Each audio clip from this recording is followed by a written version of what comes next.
Assalamualaikum warahmatullahi wabarakatuh. Selamat datang di YouTube channel Ensiklopedia Islam, sebuah channel YouTube yang memberikan informasi mengenai dunia Islam secara fun, santai, namun insya Allah kredibel. Sebelum kita mulai, boleh dong subscribe dulu.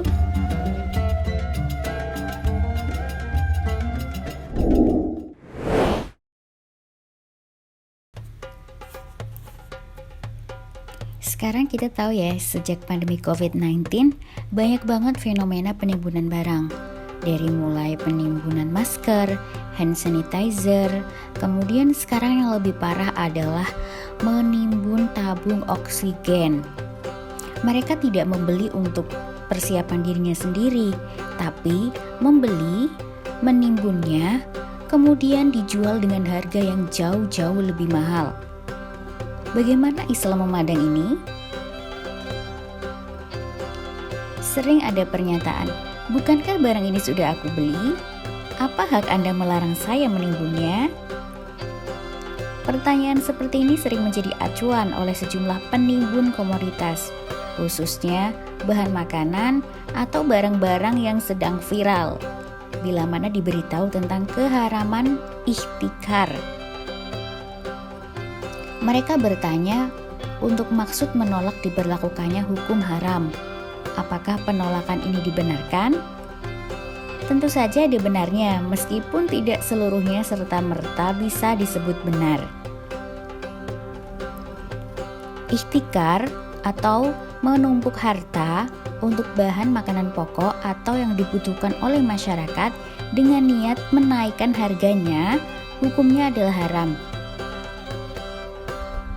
Persoalannya, apakah monopoli atau tindakan menimbun makanan atau barang ini bisa diputus sebagai haram secara mutlak dan berlaku untuk semua jenis penimbunan bahan?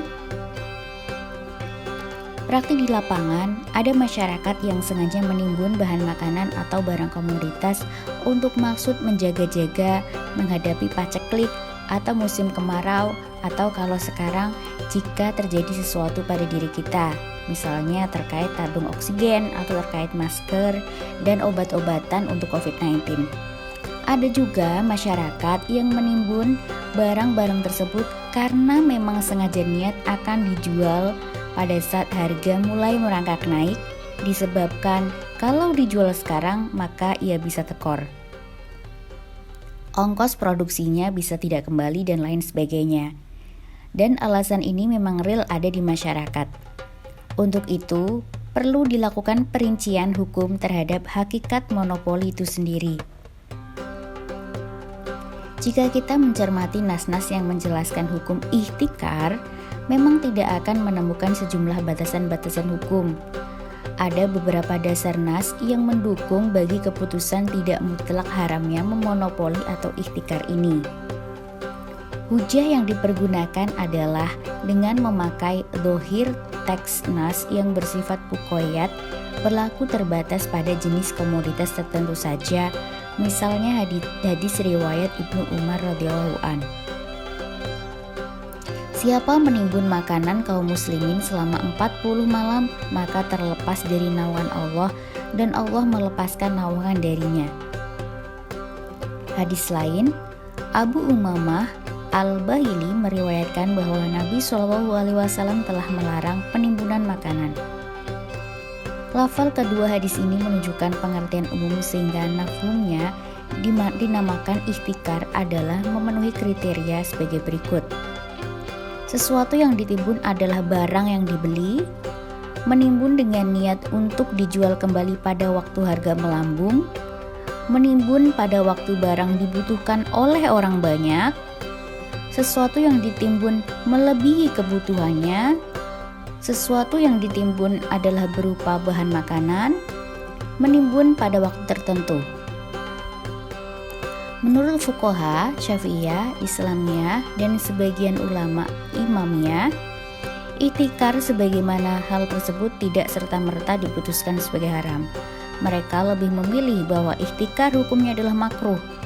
Alasan yang disampaikan adalah ada kontradiksi antara maksud menimbun itu dengan hak seseorang untuk mendapatkan keuntungan melalui jual beli. Barang yang ditumpuk adalah sudah menjadi hak milik pedagang dan berada di bawah kekuasaan mereka. Dengan kata lain, sah-sah saja bagi mereka menjual barang tersebut dengan harga berapapun seiring halalnya keuntungan dari jual beli. Toh yang dimaksudkan untuk jual beli adalah untuk mendapatkan keuntungan kan? Namun, karena kebolehan jual beli ini bertabrakan dengan maqasidus syariah, maka kebolehan jual belinya menjadi dibatasi oleh teks larangan ihtikar. Untuk itulah ditetapkan status makruh secara umum terhadap praktik ihtikar. Alasan dasar hukum yang menyatakan haramnya ihtikar adalah bila mana disertai adanya unsur tadlik, yaitu mempersulit ruang gerak kaum muslimin. Selagi tidak ada niatan tadlik, maka hukum ihtikar bahan makanan sebagaimana hal tersebut adalah berstatus makruh. Demikian menurut kajian fikih Syafi'i. Hukum ihtikar menurut mazhab Syafi'i menjadi dapat diperinci lagi. Ada kemungkinan suatu ketika ihtikar itu hukumnya boleh atau bahkan sunnah.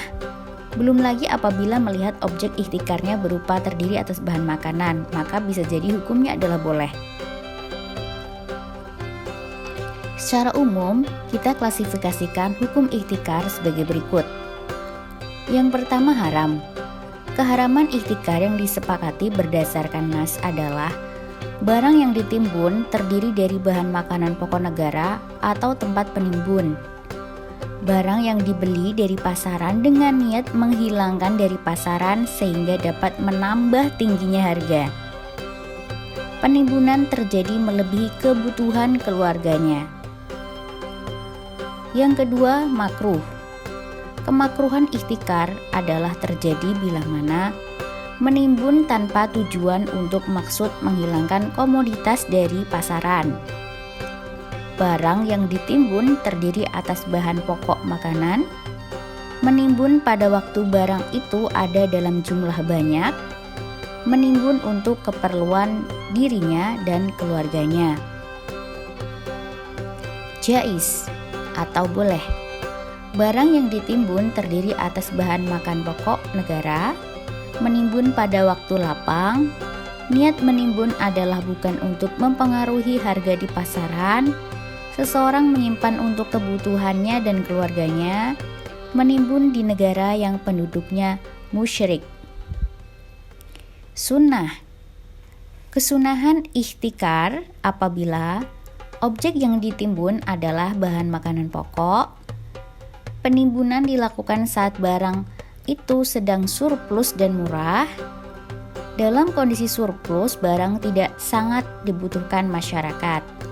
Barang akan dikeluarkan kembali sampai ia dibutuhkan.